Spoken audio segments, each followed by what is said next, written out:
Hello and welcome to Cotton Patch TV. I'm Melinda and I'm here today to share with you my absolute passion for English paper piecing. Now, I've learned by working in the shop that a lot of people don't know what English paper piecing is. So at the most basic level, it is taking a piece of paper, in this case a honeycomb, and a piece of fabric, basting the fabric around the paper, and hand sewing it together to get a shape. So today I'm going to take you through the basics of putting together the pieces to do this shape. I'm also going to be talking about the different tools that I prefer to use. The complete list beyond what we're using today will be in the captions. So please feel free to use that. It'll also be posted at the Cotton Patch shop.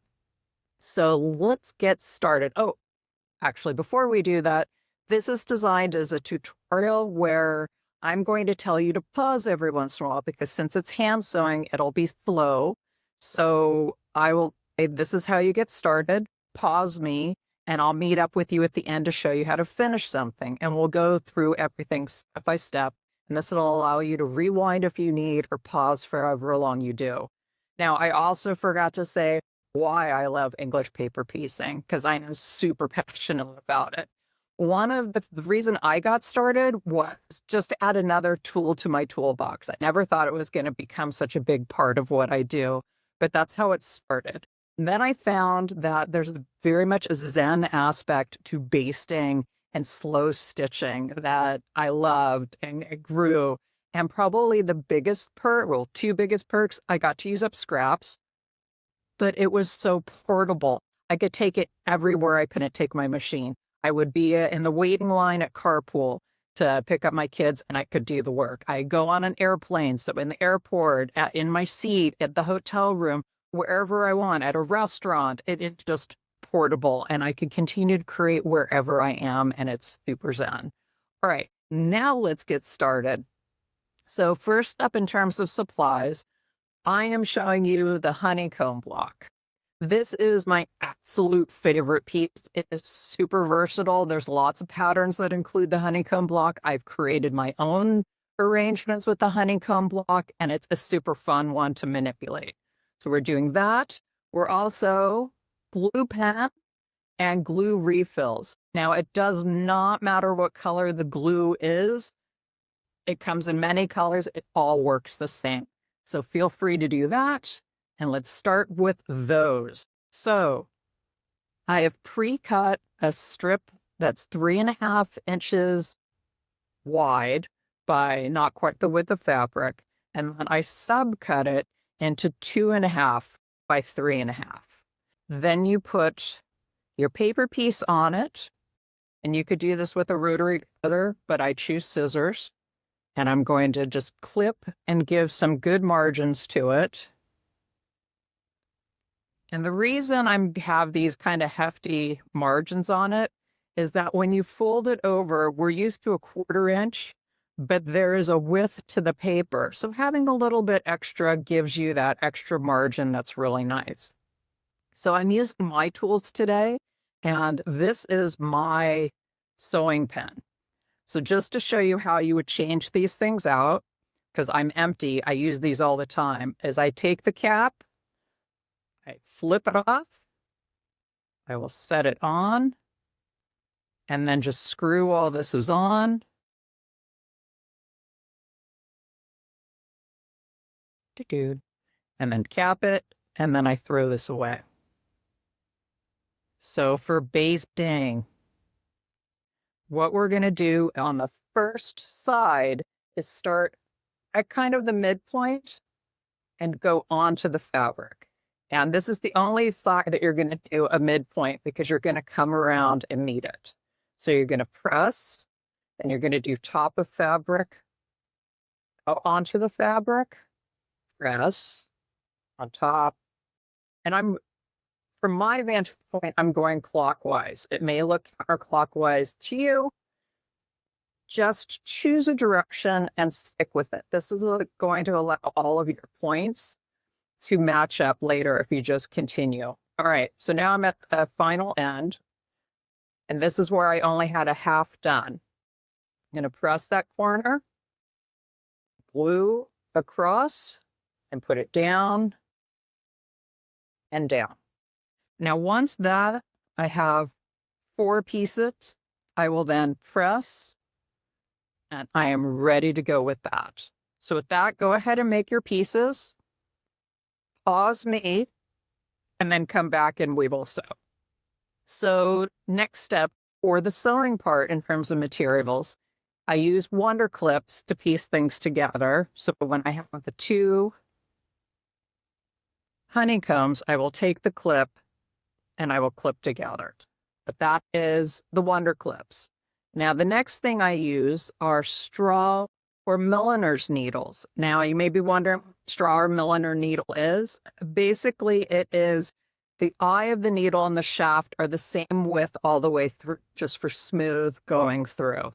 So I use the size 10. So they come in different packaging, different brands, all the same to me. I also use 80 weight thread. We have a variety of neutral colors. I recommend doing kind of a light, maybe a medium and a dark, just depending on what fabric I'm using, but it allows them to blend in. For today, for the video, I am going to use the milliner needle, but I am also going to use a heavier weight white thread. So you could see the difference, see my stitches as I'm going, because I don't want it to fade for your purposes. All right, so I've got my needle and thread. I do not free knot it. I also, with my fabric, which I didn't mention, I do not pre-wash. I do not starch. I just jump in and get things started. All right, so the way I start is I'm holding the needle kind of flat to the fabric. I'm nipping some, and I'm pulling through, but not all the way through, until I get to this tail. I will hold the tail. I will go through another time.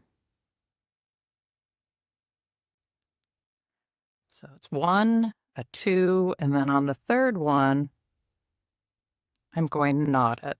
So what that is I'm going to take both threads coming out the eye, and I'm going to wrap it around twice.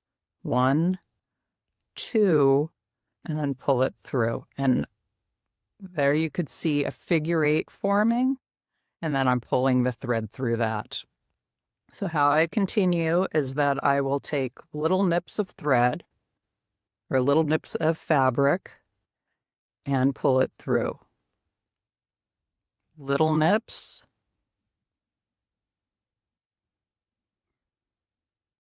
And pull it through. And remember, this is not a speed thing. This is just slow. So I'm going to do one more, and then I'm going to have you pause and meet me, if you're doing it along with me, meet me when you get just to the end, and I'll show you what to do. So now we're at the end, and you could see all of my stitches, and I'm going to do the same thing. How I started is how I'm going to finish. I'm going to go through 1, go through 2, go through 3, and then take the 2 tails and wrap counterclockwise and pull it through to get that nice figure 8. And then I'll clip it. So now when you open it up, you have this. So now I'm going to take another one that I made, and I'm going to line the long sides up. Now at this point, I'm going to find where the center is, and I'm going to clip on one side to hold that in place, and then clip on the other at the end.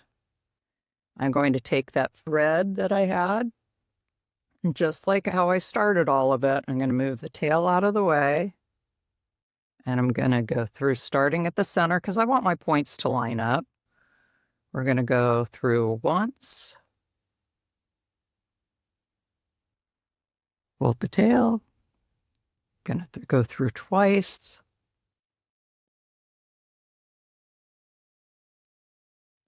and then on the third time, you're going to take the 2, wrap it around counterclockwise, and pull it through. So for some of you who remember the Tootsie Roll ads, or it's how many licks does it take to get to the center of a Tootsie Roll? It's 1, 2, and 3. Crunch. So the first is a stitch through, the second is a stitch through, and the third, you tie the knot. So no crunch, but a tie the knot. So continue to do your little stitches as you go through, and then pause and join me when you reach near the end. So here I'm at the end, and I'm doing the final stitch. So again, 1,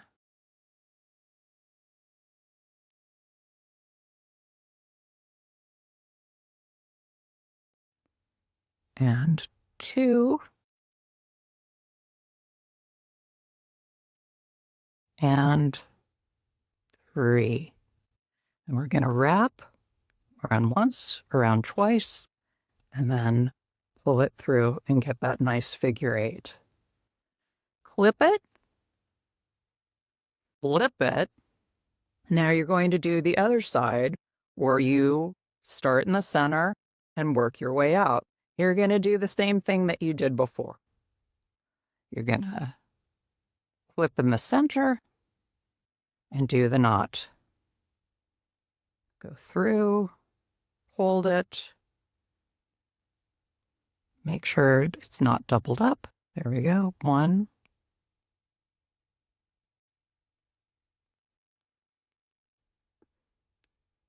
2, 3, and 1, 2, and 3. And you're going to continue, and then you'll do the knot at the end.